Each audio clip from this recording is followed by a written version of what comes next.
Et dans les news de ce soir, eh bien, on vous propose beaucoup de choses. Il y aura de l'athlétisme, du rugby, du basketball et du football. On commence en athlé, Andy Marathon, la 3e édition en septembre. Bien oui, elle démarrera cette fois le 27 septembre prochain au Palais des Sports de Trècheville dès 7 h du matin. 3 parcours sont prévus, le 11 km pour les handicapés intellectuels, sourds et malvoyants, le 5 km et le 2 km pour les personnes du 3e âge, de petite taille ou en fauteuil roulant. Le thème retenu pour cette édition est « Modestie dans la victoire, sans rancœur dans la défaite ». Un mot de rugby à présent, et en Angleterre, la tournée en Afrique du Sud est menacée. Et oui, selon Rugby Mag, la tournée des Lions britanniques et irlandais sur le sol sud-africain pourrait être menacée à cause de la pandémie de coronavirus. Le patron de SA Rugby estime que sans fans, le tournoi ne serait pas viable. La tournée des Lions chez les champions du monde dépasse l'enjeu sportif. La nation arc-en-ciel tablait sur la venue de 37 000 touristes et la création de 13 000 emplois durant la dernière tournée des Lions. Un mot de NBA à présent. Portland se joue des Lakers. Et oui, Portland a remporté ce mardi son premier match des playoffs face aux Los Angeles Lakers, 100-97. La faute à Damian Lillard, MVP de la bulle, qui aligne les grosses performances depuis la reprise. Malgré la défaite des Lakers, LeBron James est rentré dans l'histoire des playoffs en devenant le premier joueur à réussir un triple-double avec plus de 20 points, 15 rebonds et 15 passes décisives. Et on ouvre notre page football avec Toulouse, et Tottenham et Galatasaray veulent Sangaré. Le profil de Sangaré Ibrahim plaît à de nombreux clubs européens, dont Tottenham et Galatasaray. Mais le patron du TFC a rappelé aux différents clubs que le milieu de terrain ne partira qu'en cas d'offre mirobolante. Sa valeur marchande est donc comprise entre 9 et 15 milliards de francs CFA. Un mot sur la SOA. Zegueï Fabrice signe au FC San Pedro. Le FC San Pedro vient d'enrôler l'une des pièces maîtresses de la charnière centrale de la société Omnisport de l'armée. Il s'agit de Fabrice Zegueï qui a signé pour 2 ans. Pour sa première saison avec les militaires, Fabrice a figuré plusieurs fois dans l'équipe type de la semaine au terme de la Ligue 1. Covid-19, Roger Assalé testé positif. Après un prêt en Espagne au club de Leganés, Roger Claver Assalé est de retour aux Young Boys de Berne. Ce mardi, l'attaquant ivoirien a été testé positif à la Covid-19. Il devient officiellement le premier footballeur ivoirien expatrié à contracter le virus. Toutefois, Assalé ne présente aucun symptôme. Il a été isolé. Et on termine avec Sassuolo. Jérémy Boga, priorité de Rennes. Et oui, des médias français révèlent que le stade 1,6 milliard de francs CFA pour céder son joueur. Cette saison, l'ancien de Chelsea a disputé 34... Parlez non, parce que je suis sûre que la grande team a beaucoup de choses à dire dessus. Allons tout de suite les retrouver. Bonsoir la team. Bonsoir, oui, bonsoir Tia. Bonsoir Tia. Comment allez-vous? Oui, ça va très bien. Oh, un visage peu familier qui revient nous voir sur le plateau. Bonsoir Yves Boris, comment allez-vous? Oui, ça va très bien. Bonsoir Tia. Et vous pouvez saluer les téléspectateurs aussi. Oui, bien sûr. Bonsoir aussi aux téléspectateurs. Nous aussi, on a remarqué qu'il vous admirait beaucoup. Ah oui. Ah bon? On a remarqué ça. Comment ne pas admirer Tia? Ah bon, d'accord. Tia, attendez un compliment, Tia. En fait, vous êtes en rose. Oui. Moi, j'adore le rose. Ça fait un fabuleux boulot, donc voilà, ça c'est normal qu'on l'admire. Bon, alors, je pense qu'il ne sait pas encore que je ne marche pas au compliment. non. Je ne donne pas mon brassard, Parce que le nous, on fameux essayait. brassard. En Non. essayant, on n'a pas pu. Non, Donc, c'est pas en me faisant des compliments, c'est en Peut-être parlant que bien, en disant de bonnes choses. Eh bien, justement, de quoi voulez-vous nous parler en ce qui concerne l'actualité sportive du jour? L'actualité aujourd'hui, on va parler de rugby. Voilà, on va parler de la sélection de rugby d'Angleterre qui pourrait, être menacée de ne pas voir sa tournée s'effectuer du côté de l'Afrique du Sud en raison de la pandémie du Covid-19. Jouri Rooks, le président de la Fédération sud-africaine de rugby, a laissé entendre que si les supporters anglais et irlandais ne pouvaient pas effectuer le voyage du côté de l'Afrique du Sud, la tournée serait compromise et qu'il serait même très compliqué de pouvoir la déplacer. Voilà. Et puis, ce qu'il faut aussi ajouter, il a laissé entendre qu'ils examinaient la situation consultation pour voir quelles mesures adopter. Il a aussi confié aux journalistes présents à cette conférence de presse qu'ils sont en train de prendre des mesures restrictives. Il a aussi espéré que les autorités vont alléger aussi les mesures restrictives dans le pays en ce qui concerne le déplacement. Et puis une chose qu'il ne faut pas aussi omettre, c'est que si cette tournée ne se tenait pas, ce serait un coup dur pour l'économie sud-africaine car elle prévoyait 37 000 visiteurs et puis 13 000 emplois en création. C'est ça, c'est ça. Hein. Voilà. Effectivement, hein, la pandémie qui est toujours là, malheureusement, qui est toujours présente et qui fait beaucoup de ravages, surtout dans le milieu du sport. C'est dommage, mais bon, hein, on n'a pas le choix. On est obligé de faire comme ça. La santé prime d'abord sur le sport, sur le business surtout. Donc, faisons attention. Bonsoir Yellow. Bonsoir Tia. Alors Yellow, allez, je suis sûre que vous allez me parler de Roger Assalé. Ouais, vous évoquiez tout à l'heure le fait que la pandémie ne fait aucun cadeau au monde du sport et malheureusement c'est notre Roger Assalé qui en est une victime. Alors revenu à Berne pour la reprise de la saison, Roger Assalé s'est fait tester positif du coronavirus, c'est-à-dire que bon, toute l'équipe est passée pour le test, mais c'est Roger Assalé qui a été testé positif. Il faudrait signifier qu'il n'y avait aucun symptôme qu'on pourrait voir. Donc, il faudrait véritablement que tout le monde se mette à l'abri, tout le monde prenne des précautions pour éviter cette maladie. La force à toi, notre peau ivoirien, et puis on espère que tu reviendras en bonne santé. C'est ça, c'est ça. Force à toi, hein. Il est asymptomatique. A priori, donc, ça devrait aller. Ouais, il reprendra les entraînements quand il guérira. Bien. Mais on n'est jamais prudent. Mais j'ai vu qu'il a été contaminé en partant d'ici, c'est ça? Paraît-il. En Espagne, ça s'est passé bien. Paraît-il. C'est en retournant des vacances au pays qu'il a... Non, mais peut-être dans l'avion, avant d'arriver ici. Ça m'embête un peu. Paraît-il. Voilà, donc, Comme il n'y a pas encore de lieu défini, si c'est à Abidjan ou c'est dans l'avion, etc. C'est pourquoi je n'ai pas apporté de précision par rapport au lieu de contamination. Absolument, absolument. Mais ce qui ne nous empêche pas quand même de continuer. Hein, voilà, continuons à appliquer ces gestes barrières. C'est important. Hein, ça peut nous sauver la vie ou ça peut au moins sauver la vie des gens qui sont autour de nous. Donc voilà, prudence, prudence, prudence. Jojo. Oui, Tia. Eh bien, de quoi voulez-vous me parler ce soir? L'athlétisme avec la 3e édition de Handi Marathon qui va se tenir ce 27 septembre 2020 et va accueillir plus de 50 personnes en situation de handicap voilà, en provenance de plusieurs pays de la sous-région. Notons que cette 3e édition a pour thème, comme vous avez dit dans LGT News, modeste dans la victoire, sans rancœur dans la défaite. Alors, dans ce Handi Marathon, il y aura plusieurs cibles spécifiques telles que les personnes avec un handicap visuel, les personnes avec un handicap auditif, les personnes du 3e âge, les tricycles, les amputés, les personnes de petite taille et j'en passe, Tia.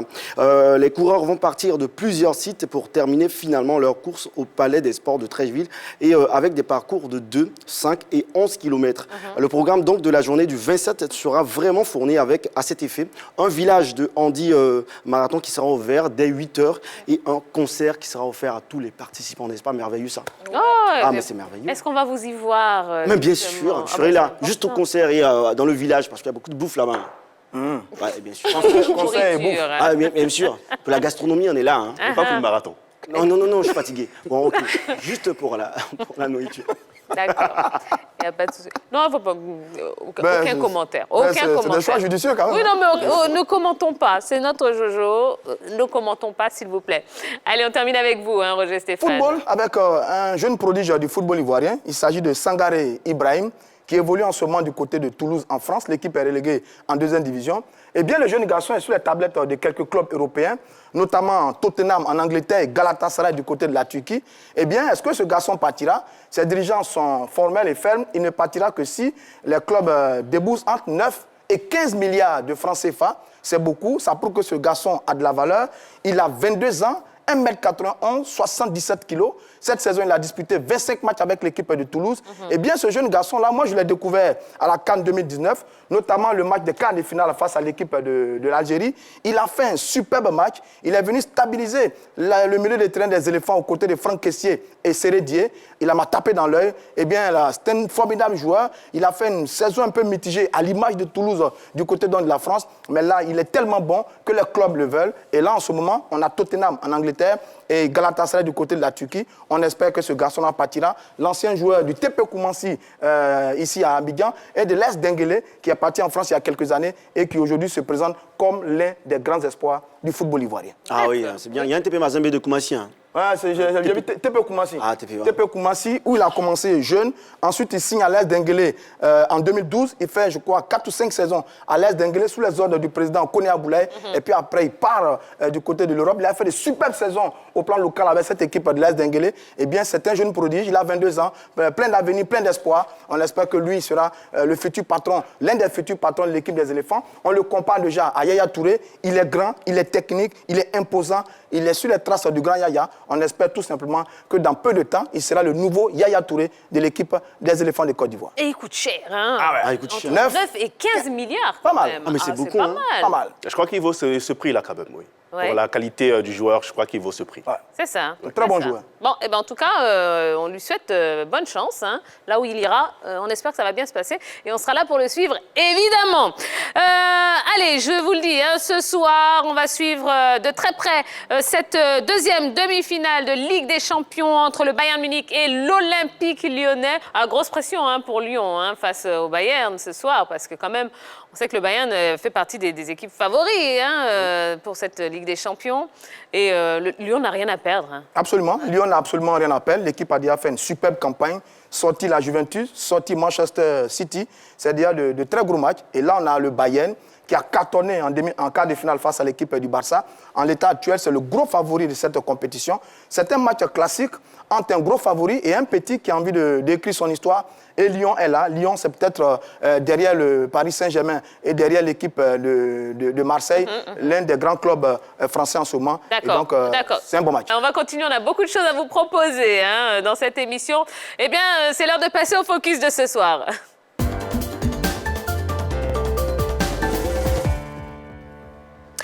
Champion international de taekwondo, vice-champion du monde universitaire, vice-champion du monde par équipe.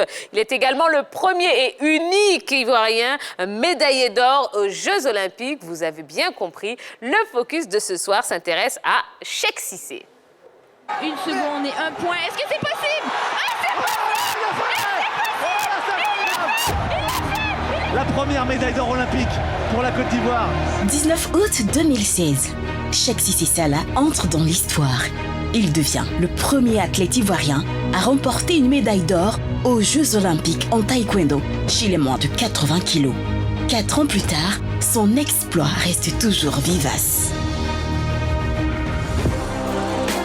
Né le 19 septembre 1993 à Bouaké, Cheikh Cissé éprouve une passion ardente pour les arts martiaux.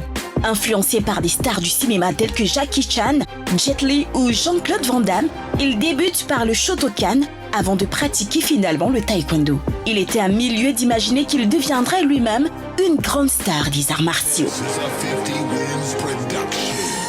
Très jeune, Cissé intègre le club Ineka à Koumassi, parallèlement à son cursus scolaire. Après un diplôme en électronique, le jeune homme décide malgré tout de faire de sa passion son gagne-pain.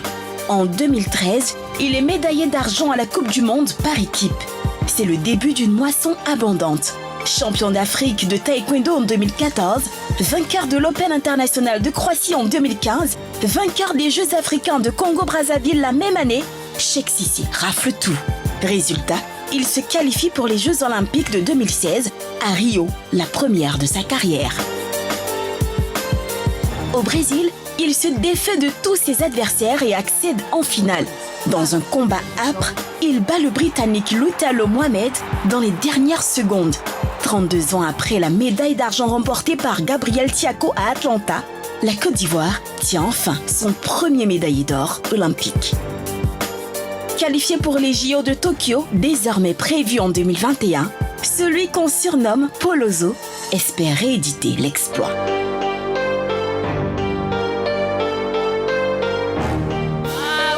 souvient comme si c'était hier, mais 4 ans déjà qu'il décrochait cette médaille d'or. Alors, justement, quel souvenir est-ce que vous gardez de ce moment historique pour le sport ivoirien? Allez, moi j'en garde un souvenir magnifique, très important pour le sport en Côte d'Ivoire, parce que c'était la première fois qu'un Ivoirien remportait une médaille d'or aux Jeux Olympiques. Il a battu le Britannique Lutalo Mohamed dans la catégorie des moins de 80 kg.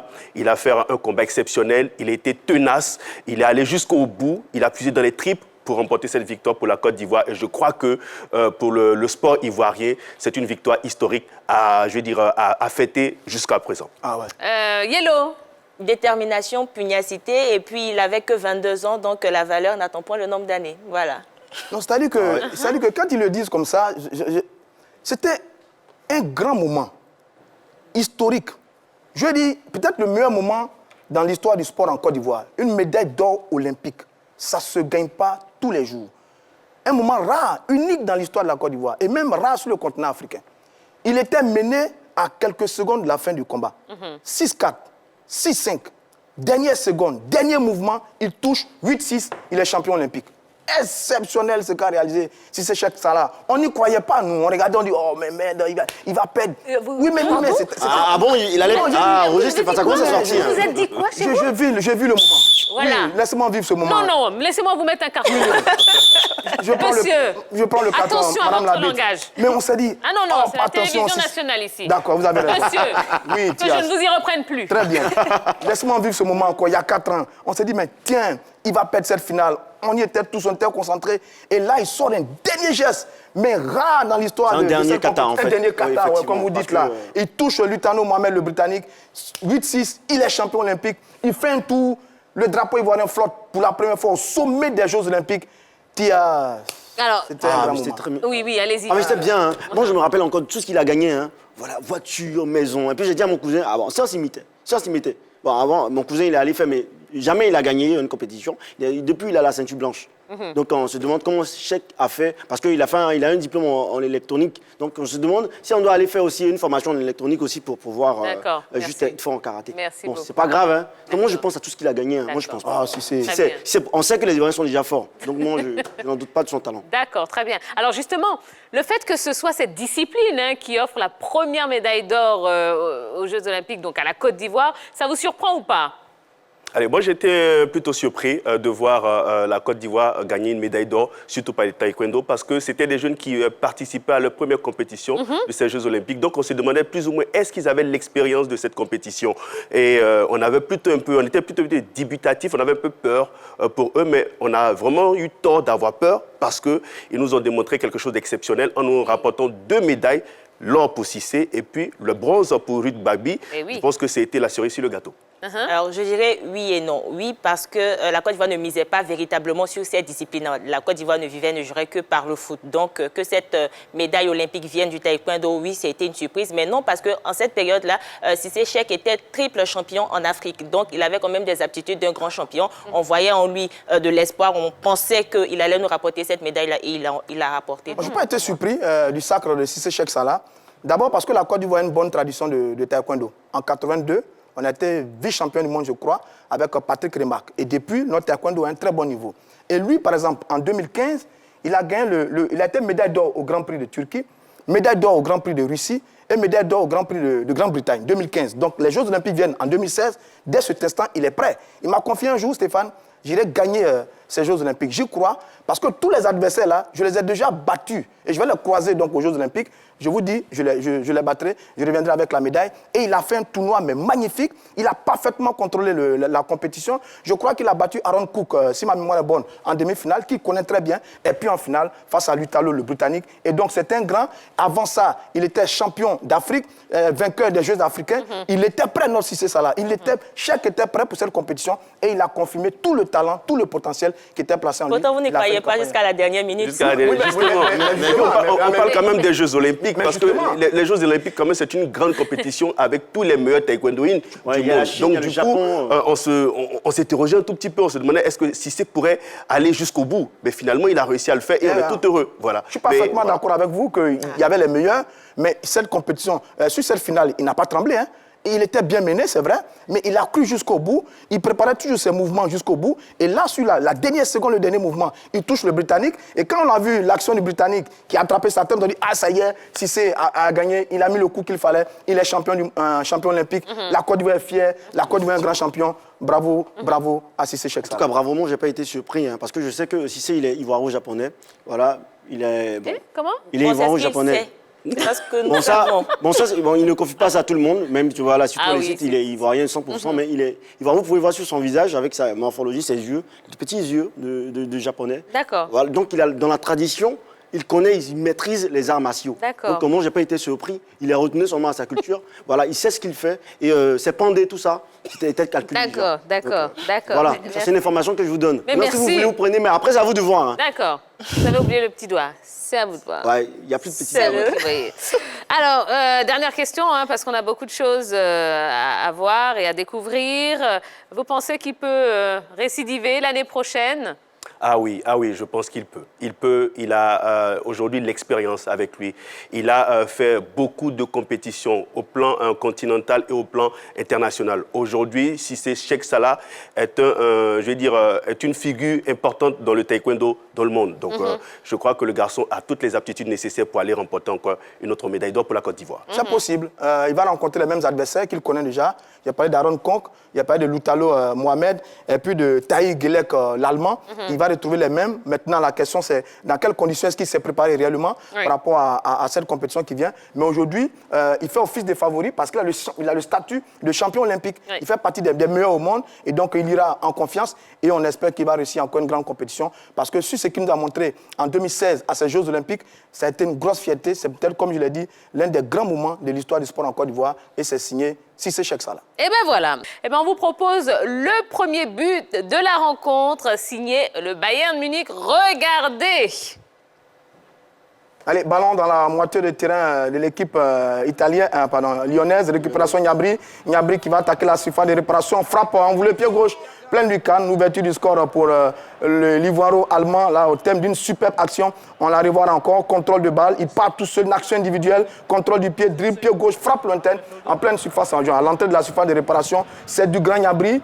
On le connaît dans ce style-là. Capable de porter un ballon sur son côté, sur son aile. Capable de fixer dans l'axe. Capable d'embarquer toute la défense lyonnaise. Là, il a fait encore. Il a fait tout au long de cette saison avec l'équipe du Bayern. Il a fait tout au long de cette compétition. Et là, il confirme sur cette demi-finale face à l'équipe de Lyon. 1-0 pour l'équipe du Bayern. Pour l'instant, on va marquer une toute petite page de publicité. Hein. Jojo, vous allez nous laisser, mais n'allez pas très loin, hein, puisque vous allez céder votre place à Henri Jo, qui va nous rejoindre dans quelques instants également. On parlera de l'élection à la FIFA et de cette AGE du 29 août. Et on parlera également du calendrier international et la FIFA qui apporte quelques modifications. On vous explique tout. Eh ben, profitez de la pub pour aller sur la page Facebook de la 3 et nous laisser un maximum de commentaires. Eh ben, je vous assure qu'on se fera un plaisir de vous lire tout au long de l'émission. À tout de suite.